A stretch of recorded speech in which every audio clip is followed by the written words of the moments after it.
તો આજે વાત કરું આપણે પાનેરા પાડી પાડી ને અટક પાડીની. તો ત્રણ જણ છે ને ભાઈ હતા ને ત્રણે પાછા તુડવા. તમે જુડવા તો સંભળેલું હતું, પણ આ લોકો હતા તુડવા. તો છે ને મોટો કોઈ મસ્તી કરતો તો નલ્લાને ખીજવાતા, ને નલ્લો મસ્તી કરતો તો મોટાને ખીજવાતા, ને વચલો મસ્તી કરતો તો પહેલાને ખીજવાતા. તો બધા કન્ફ્યુઝ થઈ ગયા, હારા ભૂલ કોનીને માર કોણ ખાય એમ કરીને. એના માય બાપથી એ લોકોથી ત્રાસી ગયેલા હતા. તો ગામના સરપંચે નિર્ણય લીધો કે ભાઈ આ લોકોનું નામ તમે જલ્દીથી બદલો એમ કે. તો પછી છે ને એક નિર્ણય લીધો ગામના સરપંચે કે ત્રણેવને છે ને રેસમાં ભગાવો એમ કરીને. તો પછી છે ને રેસ લગાવી એક દિવસે, ને સરપંચે છે ને બહુ દૂર સુધી એમ પાટો દોર્યો. ને ત્રણેવને રેસમાં ભગાવ્યો. ત્રણેવ જણ રેસમાં ભાગ્યા.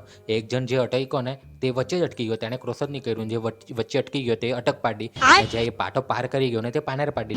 ત્રીજોને હોડવા લાગ્યા. ત્રીજો તો મળ્યો જ નહીં. પછી જોયું તો ભાઈ પેલો તો તાજ બેહી રહ્યો, એને તો રેસ ચાલુ જ નહીં કરેલી. ને જેણે રેસ ચાલુ નહીં કરેલી એને તાજ બેહી રહેલો, એટલે પાડી.